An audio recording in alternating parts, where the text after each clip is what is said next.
Hello, ladies and gentlemen, and welcome to another Cider Drinker Top 10. Well, if you've just seen my last video, you know which one this is, because we've had the good, and now it's time to go for the bad. This is my top 10 least favourite ciders list from reviews 151 to 250. If you don't know what I mean by that, check my previous video. I will explain everything there. Again, got my list ready here, so I'm hoping that the new system works a little bit better than the video clips, but please let me know. Do you prefer the way that I do this one, or do you prefer the way that I did my last top 10? Please let me know in the comments. But same criteria as before, one cider per company, otherwise, you know, these lists might get dominated by, you know, the same company.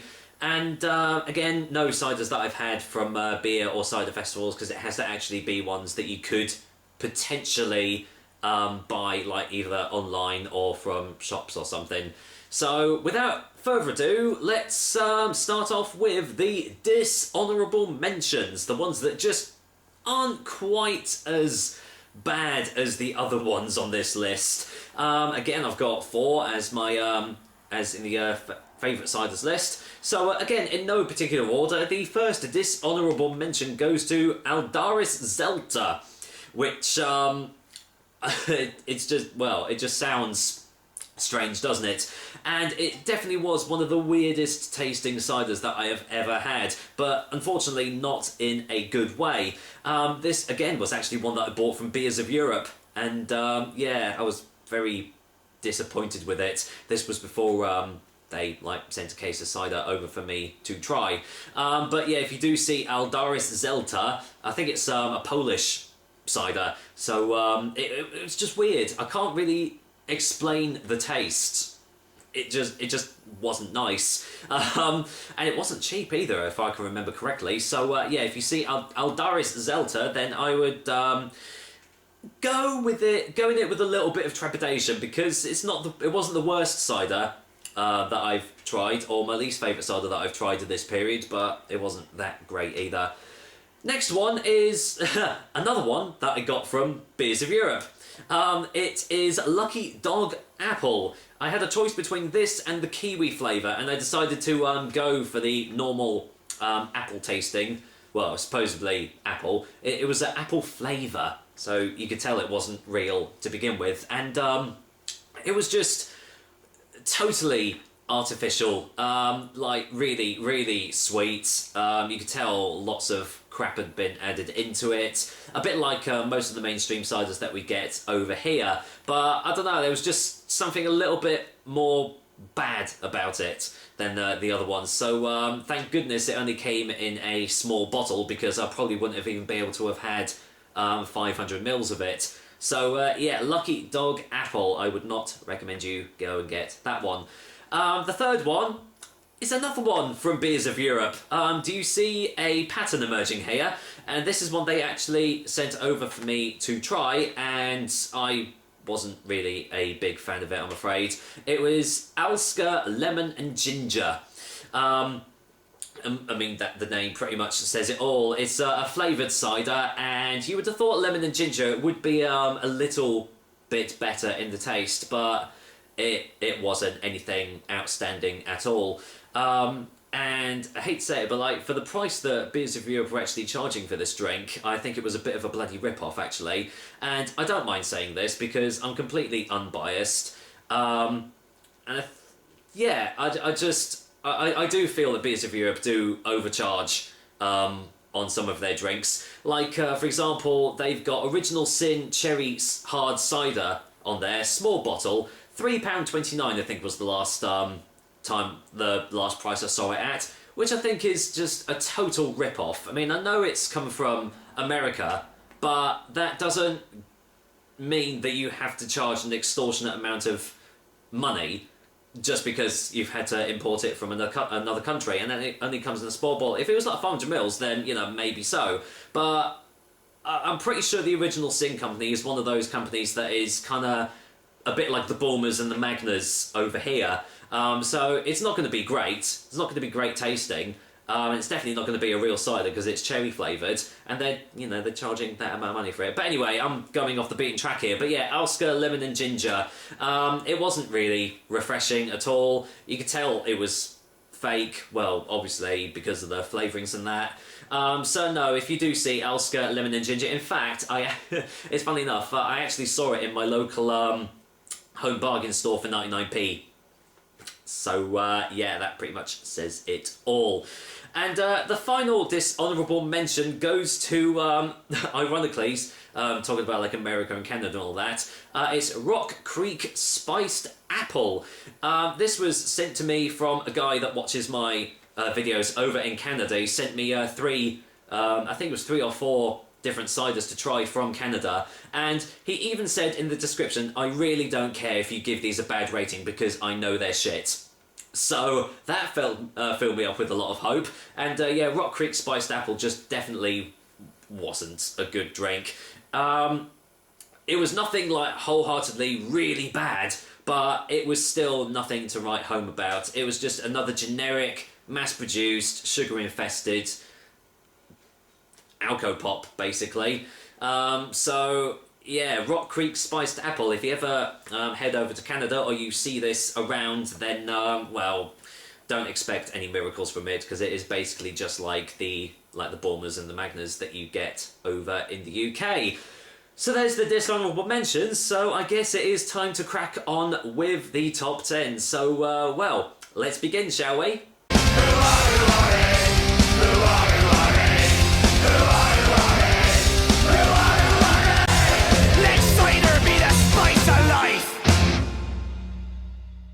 So yes, what is starting off my top 10 list? Well, it wouldn't be a top 10 list without a mainstream, mass-produced cider company in it, and this time it's Bulmers. I had the choice between 2 flavours this time. In fact, I did a Bulmers month, if I remember correctly. A Bulmers Bonanza month, just to get them out of the way, but there was 2 particular flavours which were just that little bit worse than the others, and I've decided to go for their bold black cherry to start off the top 10. I had a choice between either this or the zesty blood orange, but I just felt that the bold black cherry was, just left a much more lasting impression on me. Because, I mean, obviously it was sugar infested. Of course it was sweetened to the point of being almost undrinkable. But it was just a little bit worse than most mainstream ciders. And yeah, the black cherry flavour just didn't do anything for me at all. I just felt that it wasn't anything special at all. In fact, looking at this list, 1, 2, 3... basically, only 3 ciders in this top 10 would be considered, an apple cider. So that shows you, that, sign of things to come. But yes, anyway, that is my number 10, Bulmers Bold Black Cherry. I know some of you guys do like the Bulmers ciders, but what I will say is just, try and broaden your horizons a little bit and, branch out from the mass-marketed rubbish that you get out there.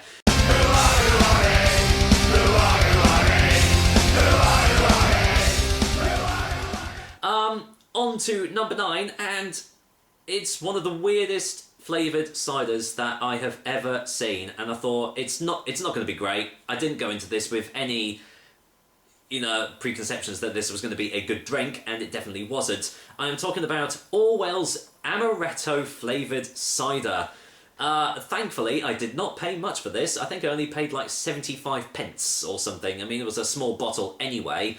But it didn't even taste of amaretto. I don't even really know what it tasted like, but it certainly wasn't amaretto, and it certainly did not belong in a cider. I don't know what Orwells were thinking of when they came up with this idea for a drink, but it just didn't work. And I actually felt cheated paying that amount of money for that drink, so I've not seen it since, and it's probably for good reason, because it wasn't very good at all. So Orwell's Amaretto Cider, if you do see it, I mean, I'm sure you guys are going to be, intrigued as to what it tastes like, but I'll say, well, just don't expect anything good, as with all these other drinks on here.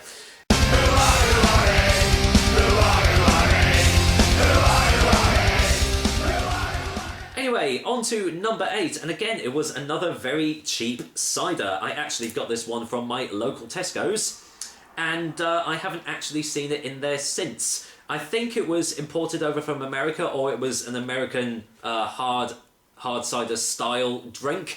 I'm talking about Lazy Jack's Cloudy Cider. Again, I think I only paid something like 75 pence for this bottle, so didn't really break the bank, but it didn't also break my taste buds either. It was just so bland. It definitely wasn't like a typical cloudy cider. It was an imitator.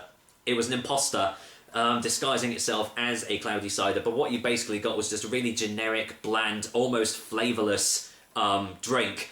And even for that price, I thought, well, that's it. I'm definitely not going to get that one again. And again, it came in a small 330ml bottle. In fact, I think it was 250ml. And it, as I said, it was an imitator because it was trying to be a hard cider, but it wasn't actually an American hard cider. I think it was actually produced here in the UK. So I don't know what those guys are thinking of, but they need to buck their ideas up and actually produce something good. But yeah, that's my number 8, Lazy Jack's Cloudy. Yeah, definitely wouldn't recommend that one either.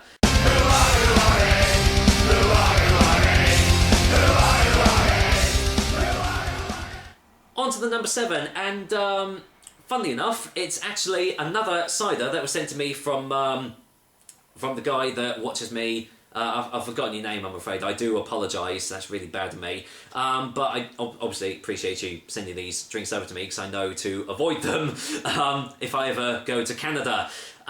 So yeah, Rock Creek Spiced Apple was in my dishonourable mentions, but the number 7 place goes to Pommies Dry. This was another basically bland, generic, sugar-infested drink. And I actually follow Pommies on Twitter, and well, I don't know. I wasn't impressed at all, and I don't, you know, as I said, I'm totally unbiased with my reviews and everything, and always going them with you know, a blank slate and everything. But this just didn't do it for me at all. And again, it came in a small can. I think Canada tends to have a tendency to do like small stubby cans and small bottles. They don't tend to go for the bigger ones. I know they do have them, but it does seem to be that they only have small drinks. And to be honest, it's probably good as well if they're going to be drinks like this, because again, it is basically their version of like a mass-marketed generic cider, really. Nothing to write home about. Nothing amazing at all. And from if I remember, the price of this, I think was something like €5 or something like that, or worked out to like £5 for a small can, which is daylight robbery for this sort of stuff. And you should be ashamed of yourself, actually, for charging that much for that sort of drink. If it was amazing, might say, yeah, that's good, but still, £5 for a small bottle, like a small can. I think it's like 330ml. I mean, that's just daylight robbery, even for the best of drinks, really. So yeah, number 7 goes to Pommies Dry. Keep an eye out for that one.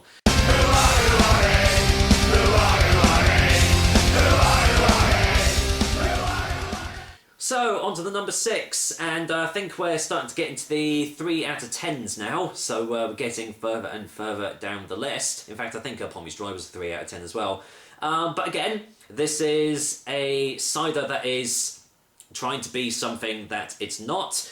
It's essentially trying to be Desperados, and it's not Desperados at all. Number 6 goes to Perro Loco, tequila flavoured cider. There was another tequila flavoured cider that Wetherspoons used to do called Manzana Loca, and I mean, that one was okay. It was a gimmick, obviously, and Perro Loco is obviously a gimmick as well. But there was no tequila flavouring in it at all, really. It just tasted of lemon cleaner, really. It was just absolutely no flavours, just apart from a slight hint of lemon, and then it was just pretty much gone. And yeah, unfortunately, I think I did pay quite a lot of money for what it was. I think it was like nearly £2 for a small bottle. Again, have you noticed most of these drinks have come in like small bottles, which in a way is good, but in another way, because you're paying so much money for it, you expect them to be slightly okay. But yeah, Perro Loco definitely just did not do it for me. If you want a tequila flavoured drink, go for Desperados. They obviously do it much, much better than Perro Loco. So yeah, that's my number 6, Perro Loco, which apparently translates to Crazy Wolf. And I think for nearly £2 a bottle, you probably would be crazy to buy it anyway.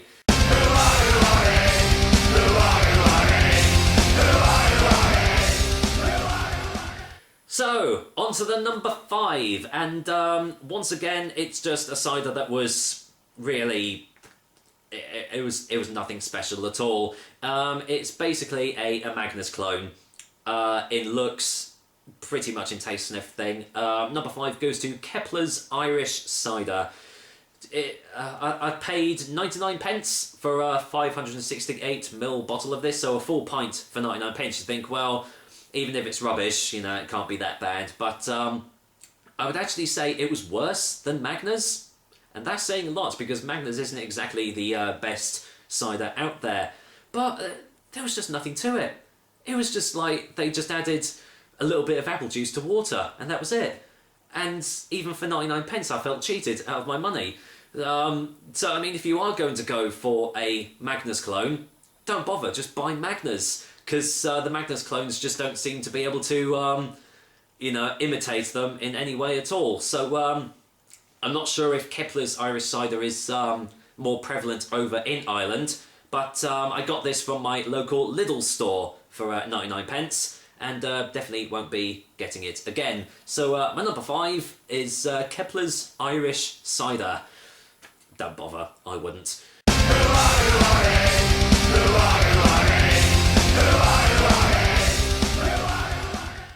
So, yeah, number 4 spot. I think these are now the 2 out of 10s. I don't know, I can't remember if I gave Keplers Irish Cider a 2 or a 3. Either way, does it really matter, I suppose. But yeah, my number 4 spot definitely got a 2 out of 10, because I do remember this one. It was one that I got from, I think it was Berlin, or was it? It was somewhere abroad. I think it was Amsterdam, actually. Or was it Brussels? It was somewhere. It was somewhere abroad. Number 4 is Jill's Red. Because I had Jill's Apple and Jill's Red. Jill's Apple was okay. I think it got like a 4 out of 10, so it still wasn't that great, but Jill's Red was... no. Notice that it didn't even say what flavouring it was, and I don't think there was actually any English on the back of it either, so I don't really know what it was supposed to taste like. But it just didn't taste nice at all. And again, it came in a small bottle. You know, a small, like, 330ml bottle. What is it with bad ciders and coming in small bottles? I don't understand it. Maybe it's because they know it's shit, and people aren't gonna, you know, drink a whole, like, 500ml of it. But anyway, yeah, Jill's Red. In fact, the Jill's range just seems to be another mass-marketed pile of rubbish, really. I'm guessing the red, it was supposed to taste like, I don't know, cherry or raspberry or something, but it really didn't. All I could really taste is sugar with a little bit of sulfites added into it. I don't think I paid that much for it. I think it was like €1.25, so it's not too bad, but again, still felt a little bit cheated when it was actually a bit rubbish. So I just wish I could remember where I bought it from. I think it was... I'm trying to think. It wasn't... I think it was Belgium, actually. I think it was Brussels. But either way, if you do see Jill's Red on your travels, then don't buy it. It's not worth it at all.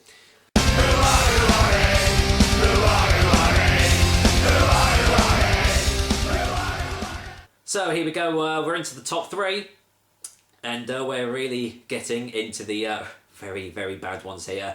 The number 3 spot, well... I thought Wells Amaretto cider was the weirdest cider flavour out there, which I suppose it is, because, you know, Amaretto's a spirit, but this comes a very close second, but it tasted a lot worse. Number 3 spot goes to Fizz Yellow Plum. Yellow plum, not just plum, yellow plum. I've been wanting to try this one out for quite a while because I've seen it in all the corner shops around my area for a long, long time. And I thought, what does that actually taste like? Because I've never actually tried a yellow plum before.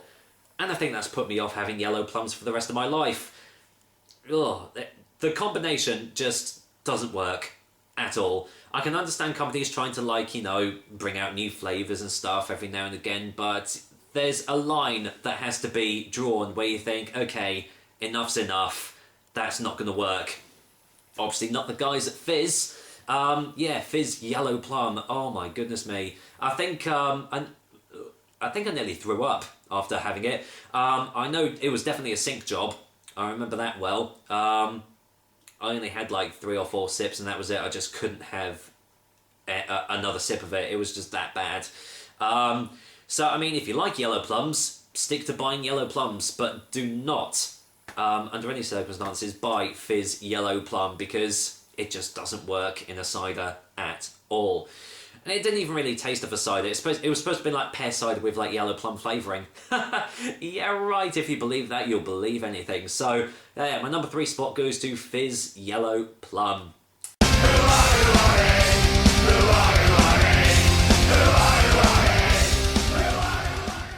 So, the 1 out of 10s.